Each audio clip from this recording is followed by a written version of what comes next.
Angang iyoy oina mopwa adubo machi amana senajay. Mama mapana thabak chatkrabada angang oirubasu mikup adudadi mopwa anidugi mana mama mapasa aduna leire. Masini macha oiba oibisingdagi ihan hana fangjaba gughal laihangi matau khra. Karigumba yum amagi ahal haibadi mama mapa anina nganna taibang pal asi thadoktuna chatkhiba thoklaba. Machul manaw mayam atugi mama mapa saduna makha taba manaw singbu cheksinna yengsingbirakatabasi mama mapagi ihan hana ujakiba macha gughal laihan adunani. Masi kakninga yawdraba wafamni. Karigumba matamda macha ningolna ahal oiraba imung khara amadadi mama mapa mathong chadabada machi adugi punsi manaw singidama kathoktuna lenkhiba masi yawdaba natte leitaba natte. Machi ama oina mitsna angang oijarabasu mopwa anibu nungsi matamdo madi class 12 thakre exam result ngainariba matangni mopwa nupa chinglemba class 10 kare luhenbana class 5 kare. Thabak chatkhiba mapa henba amadi mama lembi ngasisu hanagum thengla fawba hanjilaktre asumna ayamba matamda tawbani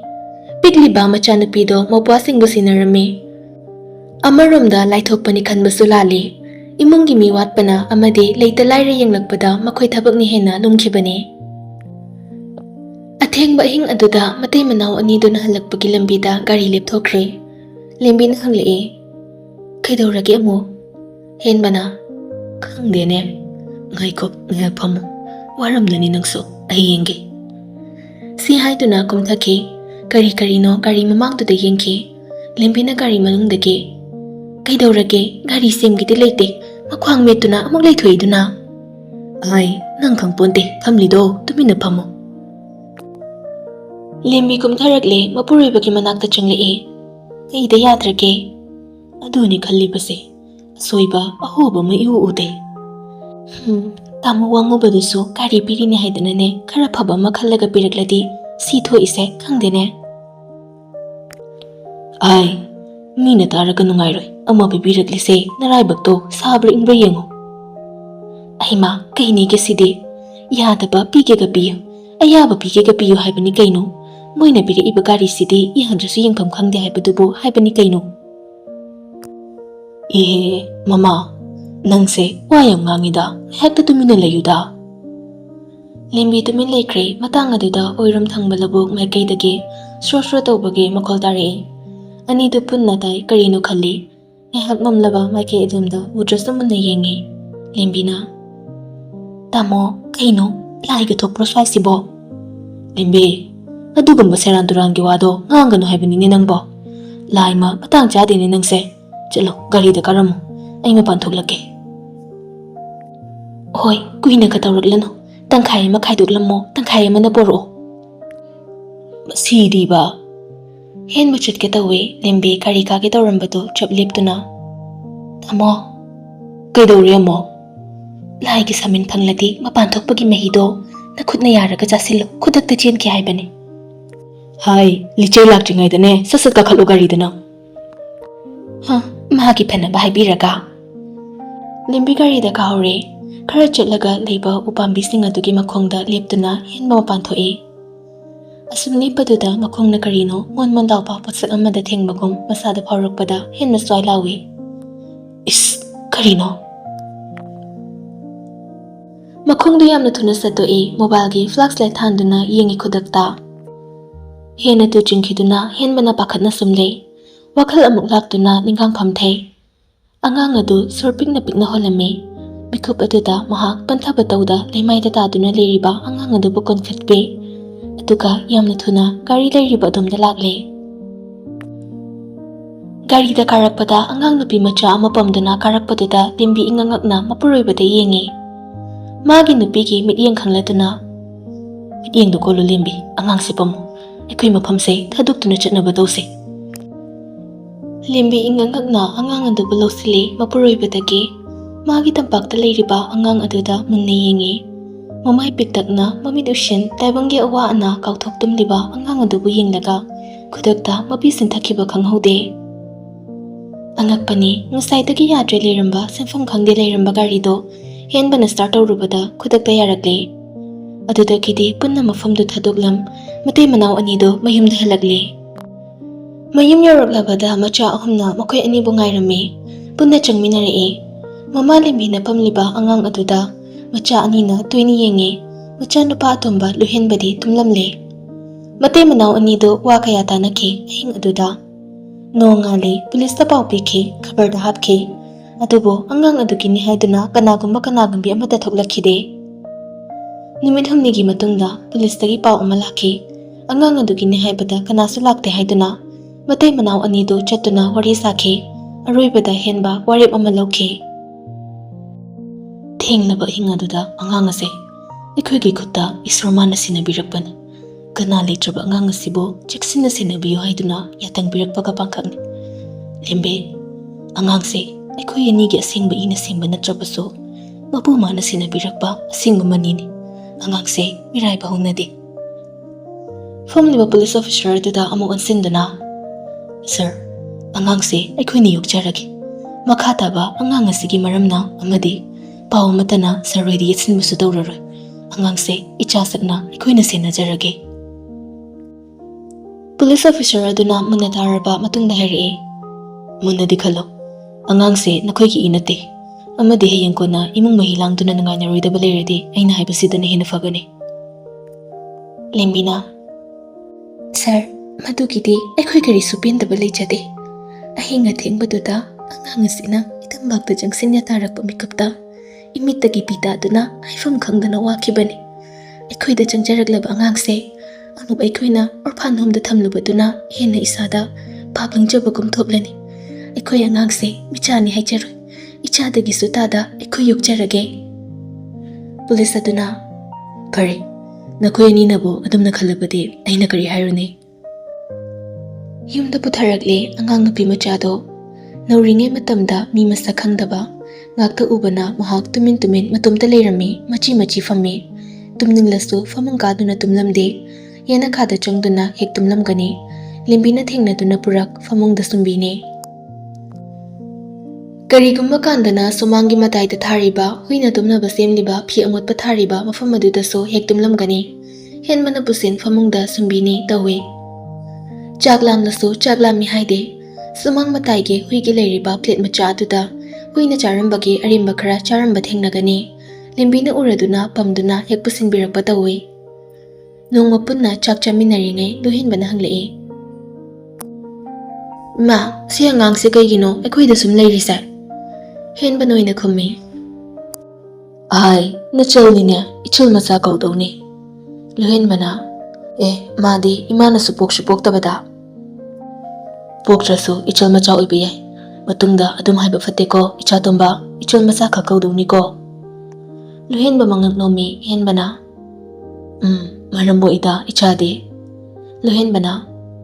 ꯏꯃꯥꯗꯤ ꯁꯤ ꯑꯉꯥꯡꯁꯤꯅ ꯍꯦꯛ ꯂꯥꯛꯄꯗꯩ ꯑꯩꯕꯨ ꯀꯣꯟꯕꯁꯨ ꯀꯣꯟꯈꯤꯗ꯭ꯔꯦ ꯆꯥꯛꯁꯨ ꯏꯟꯕꯤꯗ꯭ꯔꯦ ꯉꯥ ꯃꯔꯨꯁꯨ ꯕꯕꯥꯅ ꯑꯗꯨꯝ ꯏꯟꯕꯤ ꯃꯃꯥꯗꯤ ꯑꯩ ꯀꯥꯎꯈ꯭ꯔꯦ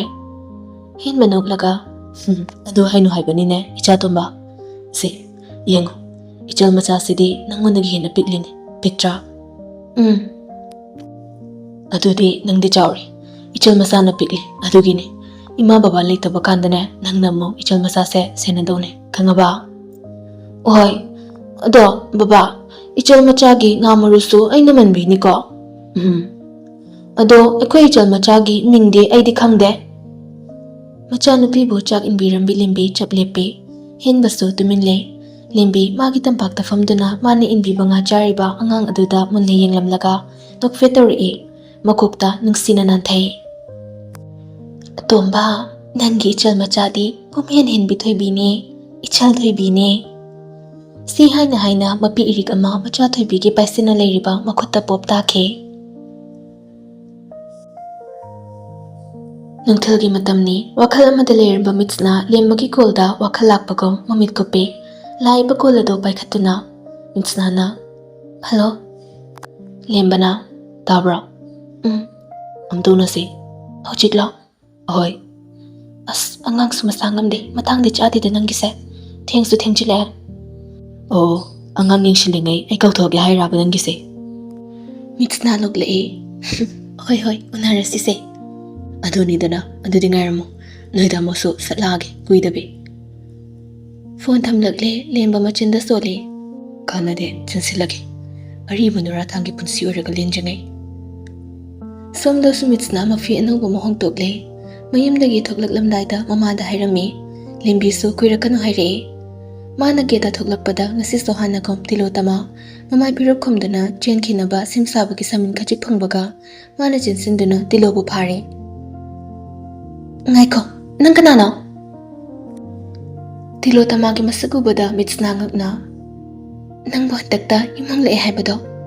ꯅꯪꯅ ꯃꯐꯝꯁꯤꯗ ꯅꯨꯡꯇꯤꯒꯤ ꯂꯥꯛꯂꯤꯕꯁꯦ ꯀꯩꯒꯤꯅꯣ ꯇꯤꯂꯣ ꯆꯠꯅꯕ ꯍꯣꯠꯅꯩ ꯃꯤꯠꯁꯅꯥꯅ ꯑꯩ ꯈꯪꯉꯤ ꯅꯪꯅ ꯅꯨꯡꯇꯤꯒꯤ ꯑꯩꯈꯣꯏꯒꯤ ꯒꯦꯠꯇ ꯂꯦꯞꯇꯨꯅ ꯀꯅꯥꯒꯨꯝꯕ ꯃꯤꯁꯛ ꯑꯃꯗꯤ ꯊꯤ ꯍꯥꯏꯕ ꯃꯤꯁꯛꯇꯣ ꯀꯅꯥꯅꯣ ꯑꯩꯅ ꯈꯜꯂꯤꯕꯁꯦ ꯆꯨꯝꯒꯗ꯭ꯔꯥ ꯅꯪ ꯑꯩꯈꯣꯏ ꯇꯣꯝꯕꯤꯒꯤ ꯃꯃꯥ ꯑꯁꯦꯡꯕꯔꯥ ꯂꯦꯞꯇꯦ ꯋꯥꯍꯪ ꯍꯪꯕ ꯇꯤꯂꯣꯅ ꯅꯠꯇꯦ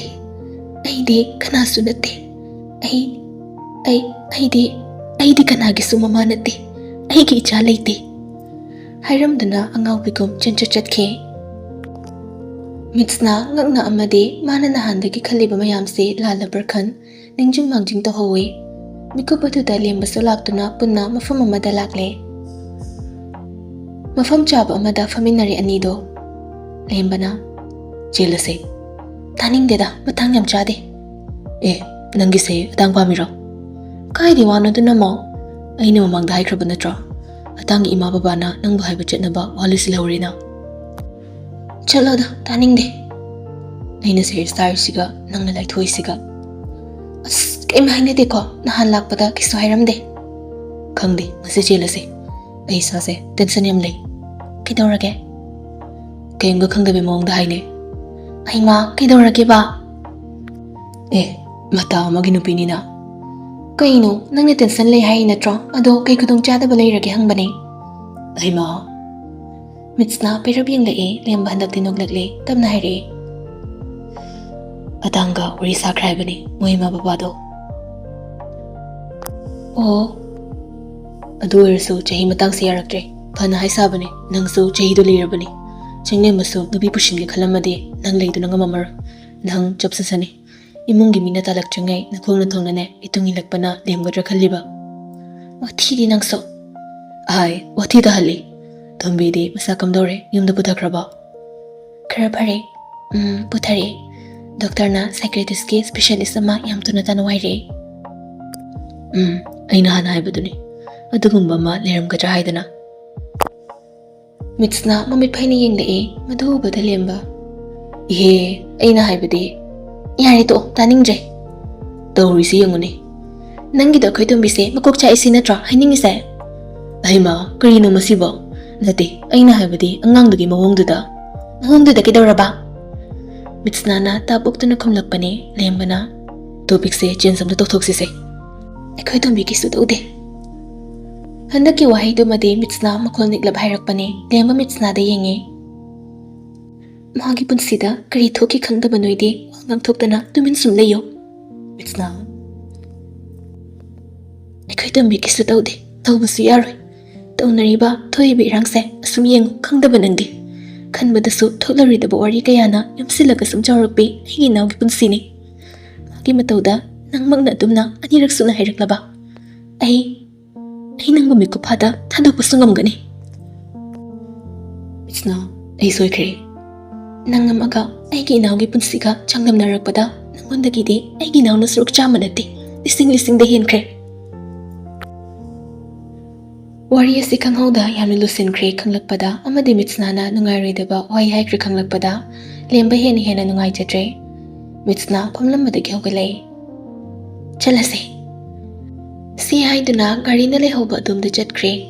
ꯂꯦꯝꯕ ꯁꯣꯔ ꯁꯥꯡꯅ ꯑꯃꯨꯛꯇꯪ ꯍꯣꯟꯗꯣꯛꯈꯤ ꯑꯗꯨꯒ ꯀꯅꯥꯗꯅꯣ ꯀꯣꯜ ꯇꯧꯈꯤ ꯋꯥ ꯈꯔ ꯍꯥꯏꯔꯕ ꯃꯇꯨꯡꯗ ꯀꯣꯜ ꯀꯛꯂꯦ ꯑꯗꯨꯒ ꯃꯤꯠꯁꯅꯥꯅ ꯆꯠꯈ꯭ꯔꯤꯕ ꯑꯗꯣꯝꯗ ꯃꯥꯁꯨ ꯂꯥꯛꯂꯦ ꯀꯤꯔꯨꯞ ꯊꯥꯖꯗꯨ ꯃꯌꯨꯝꯗꯒꯤ ꯊꯣꯛꯂꯛꯂꯦ ꯃꯀꯣꯛꯇ ꯁ꯭ꯀꯥꯔꯐ ꯑꯃꯅ ꯆꯤꯡꯈꯠꯇꯨꯅ ꯃꯃꯥꯏ ꯈꯨꯝꯃꯤ ꯂꯥꯏꯟꯒꯤ ꯒꯥꯔꯤ ꯄꯥꯛꯅ ꯆꯦꯟꯗꯦ ꯃꯈꯣꯏꯒꯤ ꯑꯗꯨꯋꯥꯏꯗ ꯑꯗꯨꯅ ꯃꯈꯣꯡꯅ ꯁꯨꯝ ꯊꯣꯛꯂꯛꯂꯦ